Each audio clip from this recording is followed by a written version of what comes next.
met a woman in Baroda who said in 1948 they would ask her to wait to drink water from a pot.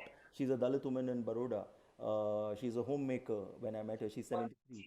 She said the only solution she thought was to break the pot, not let anybody drink from it if it is going to be that. And so those are the kind of stories that one hears. And she said, I didn't know anything about Bhimrao Baba Sahib Ambedkar back then. Now I do.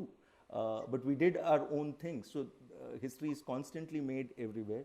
Our forefathers and foremothers have been a part of this history, either with Ambedkar or alongside Ambedkar or even without him. I want to know what really pushed illiterate women like my grandmother to sing songs and lullabies in praise of Ambedkar. I want to know where that comes from. And I think those stories are enriching because they go beyond just trauma, they go beyond just oppression. They show a world of thriving that I'm very interested to know about. That collective history gives us an identity that I think all of us can draw a lot of strength from. There are Dalit women, there are Dalit men, there are Dalit children, Dalit young people who are breaking these pots every single day, many times a day in India and across the world. Where are those stories? How do we hear about those points of views? Of course, Ambedkar is a huge focus of Dalit history. But what about people who have had to be removed from that kind of history? People who couldn't claim Ambedkar. How did they confront being Dalit? How do they deal with being Dalit? I was interested in this as someone who has spent a lot of time working on labor histories. And labor histories, like caste histories, are histories that have been historically not told as widely as one would hope they were. And also that every factory you go to, every industrial area you go to, there are these incredible narratives that exist only as oral histories. And I think that that when Anand shared the note, and he also talked about that incident, the specific incident in the note, and of course what I've been hearing from the panelists, Divya's kind of reference to her grandmother, it reminds me again of this idea that there are a multiplicity of voices, and history and just I guess the life of the mind is richer for having these histories come forward. 3 years ago, on April 14th, I was in Aurangabad. I had been there for some time doing field work, and on this day, this was there was the biggest celebration of the Ambedkar Jayanti that the city had ever seen. It was 3 months after the brutal repression of the protest against what happened at Bhima Koregaon. There was a lot of anger, there was a lot of defiance, and Dalits in that city took over the city and painted it blue. And really, for me, that was a kind of a way of seeing this can happen. There can be a way of a political mobilization, but also a cultural manifestation where it's made visible that the Dalit community is absolutely foundational and a way of entering and looking at and reckoning with what India is today. Dalit history is extremely important to write about histories for human dignity, equality, justice, and to recover histories of struggles against all forms of prejudice and against all forms of differences. And this inquiry is very, very significant, especially when other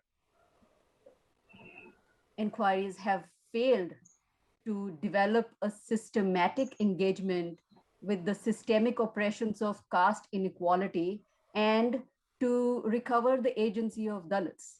So I have done this, and I welcome other scholars and writers to add to these stories. So yes, Dr. B.R. Ambedkar is very, very significant and as an icon figure. But at the same time, as Divya correctly pointed out, we also have to look at other actors in Dalit history who have contributed to these struggles over long years.